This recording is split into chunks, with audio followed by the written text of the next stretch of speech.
Howdy, and welcome to the Feed Bandit Podcast, where we talk all things hunting and introduce you to the most innovative hunting gear and services. Here are your hosts, Jimmy Byrne and Richard Kinchlow. Howdy, folks. Jimmy here. Welcome you back to another edition of the Feed Bandit Podcast.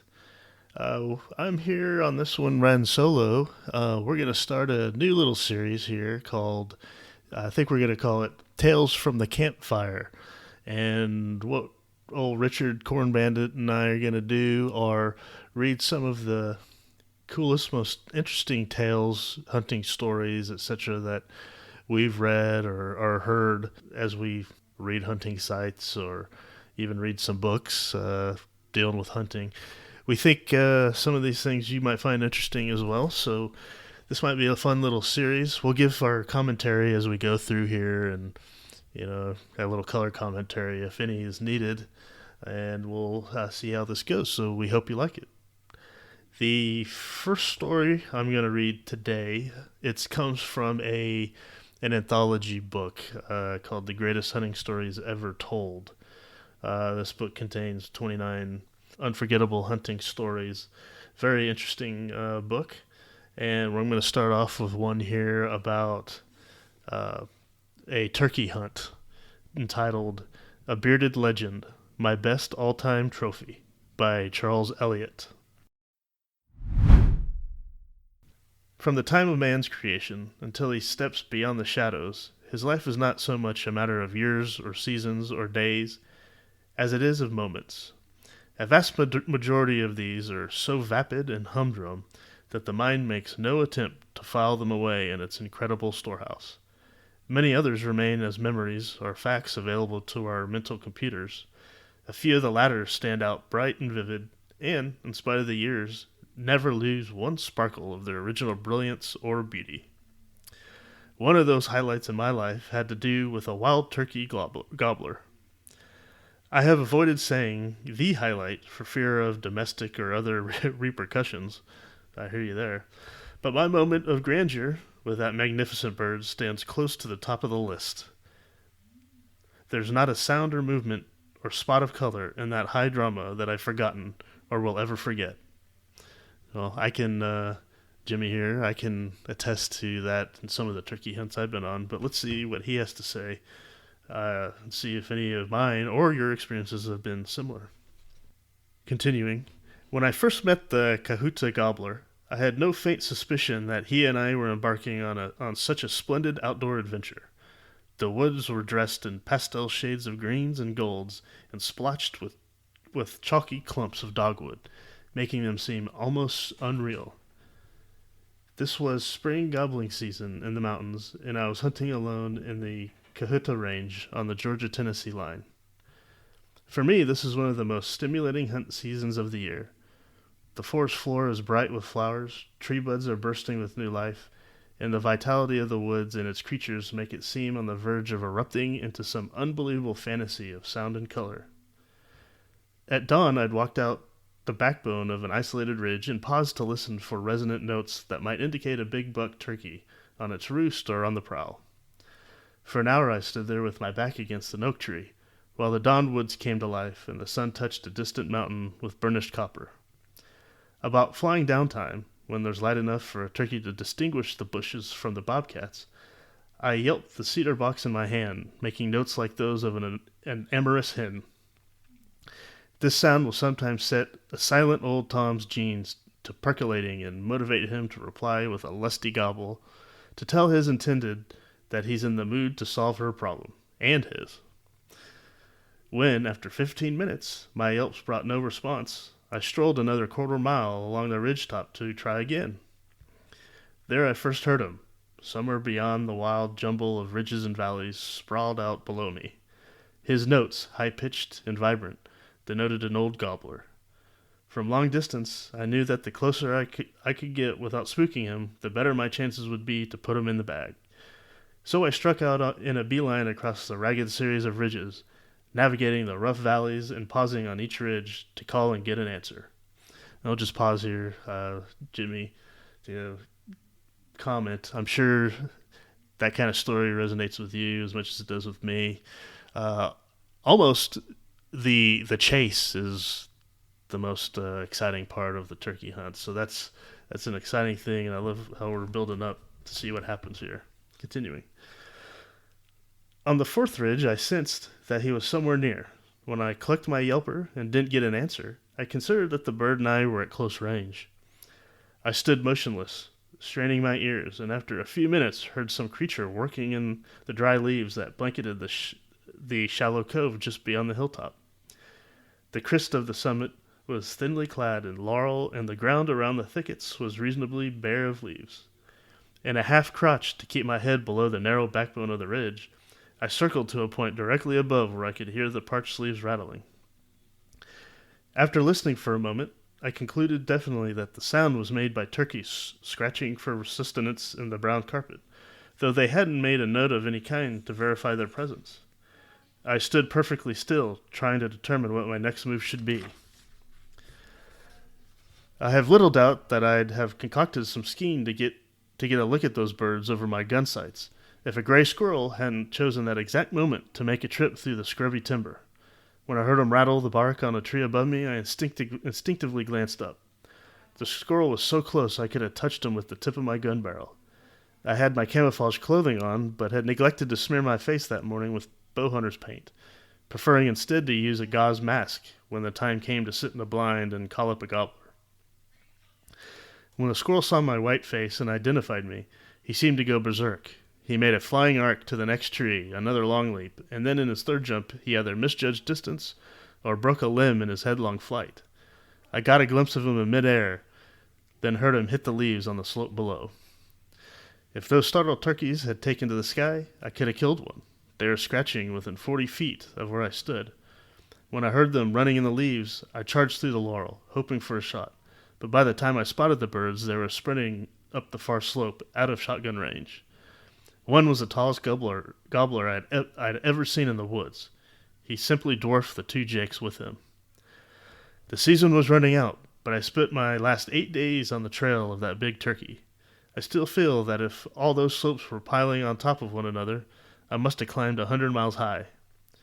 Joel Biggs, a local wildlife officer, told me that turkeys often range as far as 4 or 5 miles, and I must have looked in every cove and on top of every ridge in those 20 square miles. I hunted through the open seasons in Georgia and Tennessee and on the Ocoee Wildlife Management Area. On 5 different occasions, I could have put a young gobbler in the bag, but I passed up each one. One had a raspy voice I thought belonged to my old bird. He gave me a few hair-raising moments. Yet when he walked around the edge of a log 50 feet away, I saw that his head was no longer than my index finger. I was stricken with big turkey fever. That huge gobbler had my tag on him, and I wanted him more than any big game trophy I'd ever brought home, and that included sheep, bears, elk, and caribou. Jimmy here real quick. I understand that feeling when you see that huge gobbler with a huge beard. Although, I will say, I have yet to hunt sheep, bears, elk, or caribou yet, so we'll have to wait and see on that one. Continuing. Before the hunt was over that spring, I met one other mountain man who was on the trail of the same bird. Gobbler hunters have a special feeling of camaraderie. If they happen to meet on a high ridge or isolated woodland trail, it's like two Daniel Boones bumping into one another. They exchange cordialities either by sign language or in whispers, briefly swap plans so they won't conflict in choice of territory, and trade bits of information on fresh scratchings or other sign. They might even take a few minutes off to compare the tones of their turkey calls. Then, for the remainder of the day, each man will listen for the sound of the other's gun, hoping all the while he won't hear it. This grizzled mountaineer I met came down the trail as softly as forest cat. After the usual rituals of greetings, he showed me his call, and I yelped my box for him. The old fellow listened with a slightly cocked ear to the notes, then nodded. "Gobblers around here sure ought to like that southern accent," he commented, since he seemed a very affable and gracious fellow. I took his words with a grain of salt pepper. Hey, hold on one quick moment. Hey folks, have you ever wished that there was an easier way to find the hunting feeds, supplies, and services you need, when and where you need them? If so, check out our hunter search at feedbandit.com where you can see what hunting suppliers are in your area or are on the way to your land. Don't waste any more precious time searching Google or calling around for feed, blinds, feeders, or even outfitters. Just use our targeted search for hunters, the Feed Bandit Hunter Search, over at feedbandit.com. We'll find your feed. During the 3 seasons that I devoted my full attention to this long-bearded old patriarch of the forest, I learned all over again that killing a large wild gobbler presents perhaps the greatest challenge in hunting. It doesn't take the courage needed to coldly face a charging grizzly or the stamina necessary to climb for a mountain goat or trophy ram, but nothing else requires more in woodsmanship, patience, and ingenuity. Jimmy here. For those of you who are on our email list, we've been talking about some of these things off and on throughout this turkey season, especially the value of patience in hunting turkey. To me, there's nothing more important than being able to sit there and trust your instincts, but and wait, because there's been so many turkeys that I swear have either stopped talking to me or showed up after a long time of sitting in the same spot and wondering whether anything was around me. So patience is key.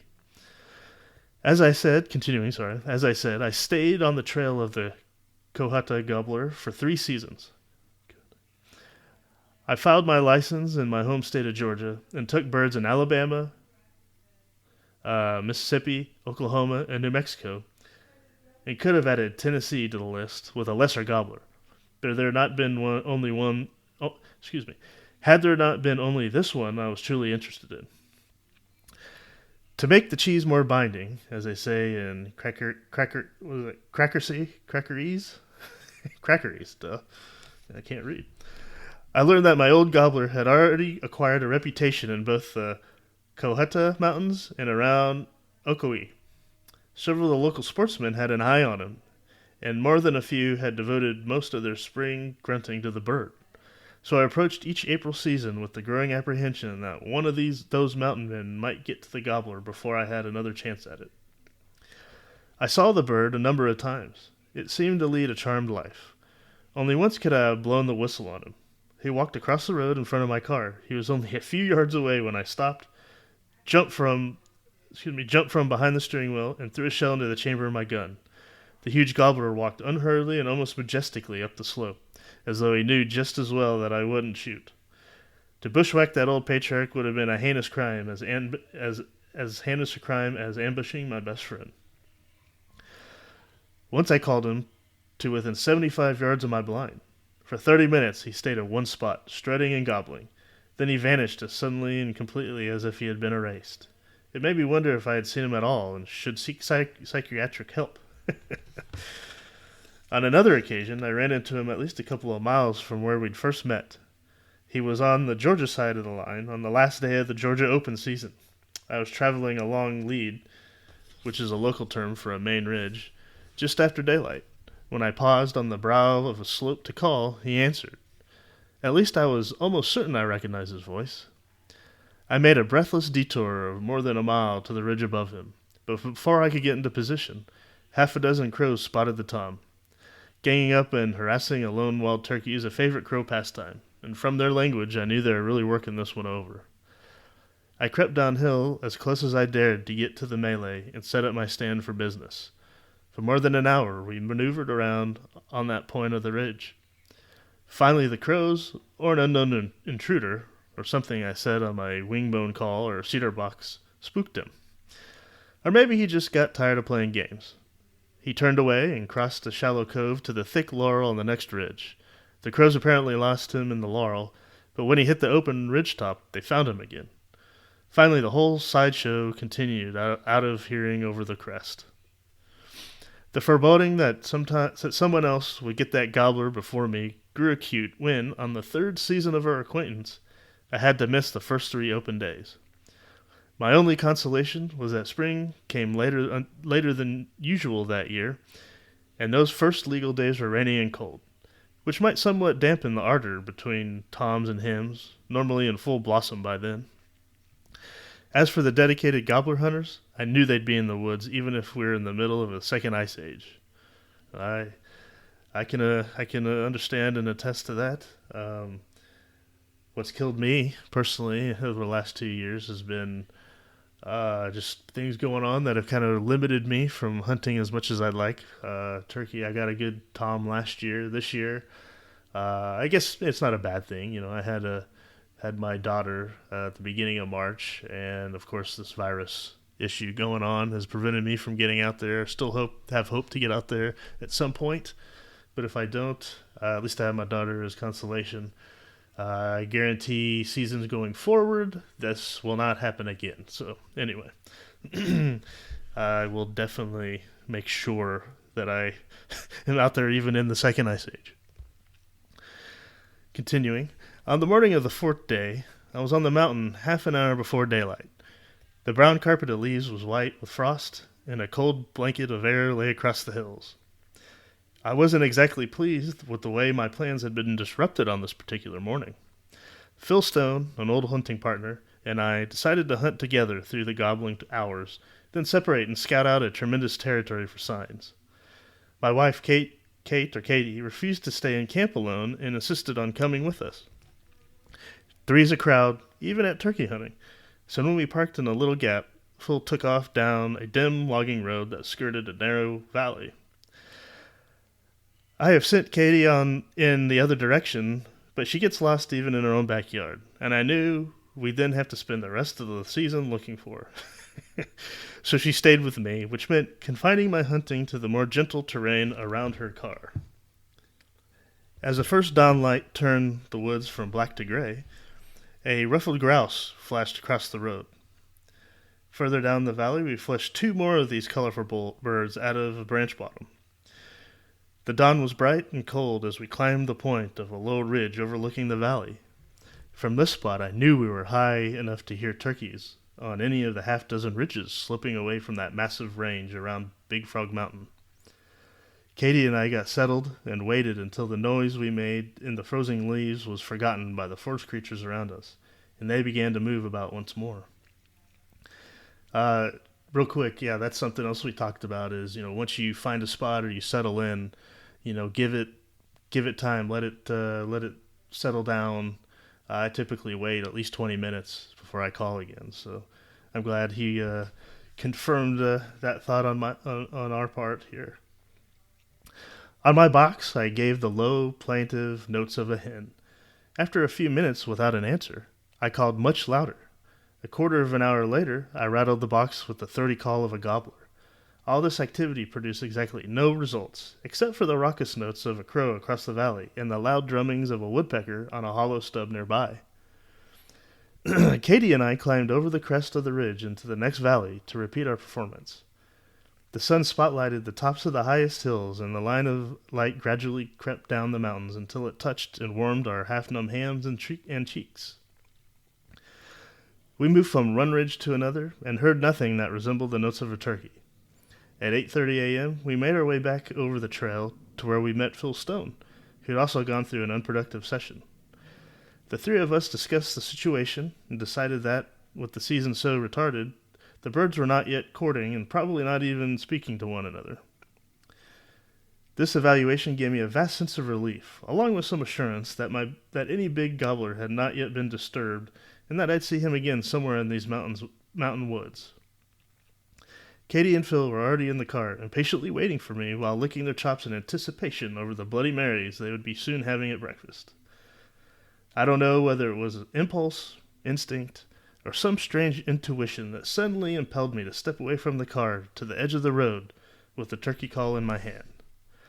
I clucked a couple of times, gave the low, breathless notes of a hen, and then listened. No response. I'd expected none. Still, merely to complete the routine, I half-heartedly rattled my box to stimulate the call of a gobbler. There was nothing half-hearted in the challenge that bounced back from the next ridge, almost quickly enough to pass for an echo. I have no idea how my two partners got out of the car and beside me so fast and so noiselessly, but they now appeared to have lost all interest in breakfast or Bloody Marys. I touched my finger to my lips. "Stand here a few minutes," I whispered, "and let's see which direction he's headed." When the buck turkey gobbled again, he was 100 yards further down the ridge. That was enough for me. My partners agreed that I could travel faster and get ahead of the gobbler if I went alone, and that I also might have a better chance of seeing and definitely identifying him as the one bird I wanted. As for myself, I already knew. I climbed the slope and circled the side of the hill in a half run. At the spot where I hoped to intercept the gobbler, I zipped up my camouflage suit and sat down at the base of the big tree with emerald vegetation growing before it. I wasn't sure yet who was the Tom that answered, but he gobbled again shortly after I'd give him the soft, gentle notes of a hen on my slate-type call. Minutes later, a second gobbler, this one with a younger voice, set the woods to ringing off to my left. The smaller Tom definitely was coming to me, but the turkey I had planned to intercept walked off his ridge, crossed a rivulet in the hollow, and climbed to a cove that angled away from where I had taken my stand. I left the young buck turkey decoying to my squeal and took off across the slope. I didn't even try to convince myself I was acting foolishly and giving up a bird in the hand for a try at the old boy with the rusty pipes. The big Tom had already cost me at least 5 gobblers since I'd first met him. I figured he should be worth at least one more. By mid-morning, the leaves had lost their frosty coating. The drying forest floor became much noisier underfoot. I had to pause every few minutes to get another fix on the gobbler, who continued to answer my calls. We were walking at about the same speed. By the time I reached the road that separated Georgia's Cohutta Range from Tennessee's Ocoee, the Tom had crossed the road and climbed the side of a massive mountain into the forbidden area. This appeared to be the end of the trail. The Ocoee area was closed except for 5 two-day periods in April, and I wouldn't have another chance at him until then. It looked like old Longbeard had once again given me the shaft. By all sane criteria, I knew it was hardly possible to entice that cagey gobbler to backtrack so late in the day over the route he'd just taken, especially since he had been intent on going the other way from the moment we'd first heard him. One thing for sure, I had nothing to lose by trying. I whacked my cedar box with a couple of lusty yelps. Almost instantly he came back with a high-pitched gobble. I settled down in a little clump of pines in legal territory to wait. At least 10 minutes went by before his resonant tones again rolled down the mountain, and this time they seemed to come from farther off. I waited. His next call came from near the top of the mountain. There wasn't any doubt in my mind now that he was walking out of this picture. In desperation, I gobbled my box as loud as I could make it quaver. For a full 20 minutes, complete silence. Then he sounded off again, from approximately the same spot where I had last heard him. My heart gave an extra thump or two. At least I'd stopped his flight, momentarily. Now I can understand this Jimmy here. When you don't hear it for a long while, and then all of a sudden he answers back, I can just feel it right now. That feeling of your blood pressure go up and your heart skipping a beat, thinking, is it possible? Continuing. I waited, and waited, and waited. I have no idea how long I sat in that one spot, trying to convince myself he'd already gone on and over the mountain. I suppose the only thing that kept the seat of my pants pressed against the unfriendly rocks and roots was the knowledge that many times when a Tom stops gobbling, he hasn't been spooked. He's come in to investigate. If so, there wasn't any harm in giving him my exact location. Stealthily, I reached for the slate and cedar stick, touched them softly together for a few dainty clucks, then dropped them beside me on the ground. Most novice hunters are likely to call much too much. Well, there's a good piece of advice right there. Even if he stopped talking and he got quiet, then sit there, be patient. He might be coming into you, and don't overcall. To wait and keep on waiting requires an enormous amount of patience. Even more so when there's no hint of any kind whether you're on the verge of success. Amen. At last I gave up. The rocks and roots now seemed to be actively attacking my hindquarters. My legs felt numb from sitting in one position. Phil and Katie, before I continue, what he needed is one of those nice turkey chairs that I use now. You could stay a lot longer sitting in one of those. Phil and Katie, and beyond them the Bloody Marys, country sausage, eggs, and biscuits, were waiting. I hadn't heard a peep out of my gobbler for 3/4 of an hour, but now he could be in the next county. With disappointment welling through me, I shifted my position to reach for the slate and cedar stick it had dropped to the ground. Suddenly, somewhere a limb or twig cracked, the sound a deer makes as it tiptoes through the woods. I came to full attention again, straining my eyes for a glimpse of feet or head or brown deer hide. For a dozen minutes I sat motionless. At last I decided that the animal or whatever that had cracked that stick must have drifted on by. Once more I relaxed and prepared to gather up my gear and call it a day. I was on the verge of standing up to give my numb muscles some relief when I heard footsteps in the leaves. The cadence was exactly that of a man who slips stealthily along, stalking unseen quarry. Again I froze. I couldn't see a man or make out movements of any kind, but at the moment there wasn't anything I needed less than a load of high brass, number 4 or number 6 pellets, smacking my face. I'd been straining so hard to see some deer or human form that my first glimpse of the gobbler now came as a distinct shock. He was beyond and walking parallel to a contour that dropped off like a terrace about 20 yards in front of my blind. The contour hid all but the meaty, wrinkled top of his head above the wattles. I couldn't see enough yet to definitely identify him as the old patriarch who had led me on a merry 3-year chase, but that one glimpse still had me all shook up inside. He took 2 more steps, bringing his head higher up above the contour, but I still couldn't see his beard or judge his size. He put his head down to peck at something on the forest floor, and while his eye was out of sight, I quickly raised my gun. On its way up, the gun dislodged a dead Y-shaped stem. It straddled and lodged on the gun barrel in such a way I couldn't see the sights. The bird continued to walk, growing taller and taller as it came up the shoulder of the hill, and I moved the barrel slowly to keep it in line with his head. It was purely a matter of luck that at the same moment my gobbler walked behind a large tree trunk. A protruding twig suddenly flipped the Y-stem from my barrel. When the Tom stepped past the tree, my sights were directly on his head. My 12-gauge Winchester pump gun was loaded with shells holding number 6 shot. Some hunters like large shot, number 4, number 2, but I know I have a better chance of hitting the vital parts of a bird's head and neck with a denser pattern. Most shots in this type of hunting are at a bird's head and neck while he's still on the ground.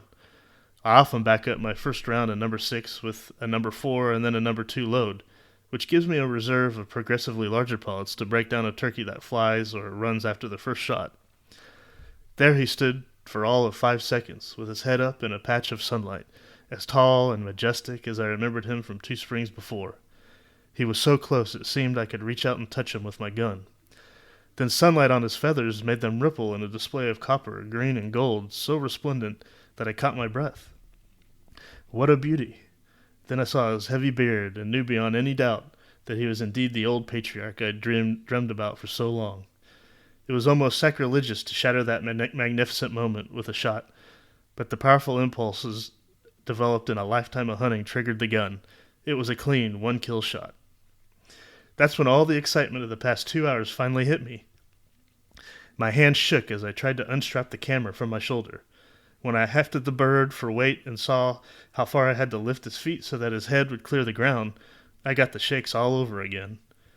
He pulled the hand on the corroded old camp scales up to 25.5 pounds, the largest mountain gobbler I've ever seen, and one of the biggest turkeys I've ever killed, including the heavier breeds from some of the southern plantations.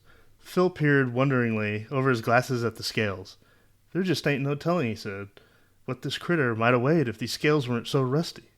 We checked them later on and found out the scales did in fact read almost 1.5 pounds too low. At that moment, though, the gobbler's weight didn't make too much difference. He had given me my finest hunt in turkey woods, and he still remains my most highly prized big game trophy. Man, that's a great story. I can totally relate to that very end when, he's standing there trying not to move, and he has the twig, leaning against his gun. And of course, you don't want to move your gun because you might make a noise with the twig. Standing there, your arms start getting tired because you don't have a clean shot, and you wait for the turkey to go behind a tree or somehow look around, look behind him so he's not looking at you anymore, so you can quickly and quietly readjust. And then right at that moment, bam, it's literally like your muscles take over and you don't really It's like your brain almost doesn't tell your finger to shoot. Your instinct tells you to shoot. That's what it's all about. That's turkey hunting right there. So I hope everyone out there listening enjoyed that story. And we'll relay and read some other stories in the future in this new series, Tales from the Campfire. So if you liked it, if you want us to do more of these, please let us know. Email us at howdy@feedbandit.com. Give us some feedback. And we will continue with these stories on down the road. So everyone out there, thanks for listening, and have a good one.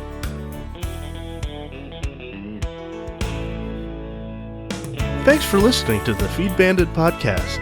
If you like what we discuss on the show, be sure to sign up to our email list to get even more killer hunting ideas, tips, tricks, and exclusive deals on innovative hunting gear and services delivered straight to your inbox. Sign up over at feedbandit.com or simply by texting the word bandit to 33777. See you on the next one.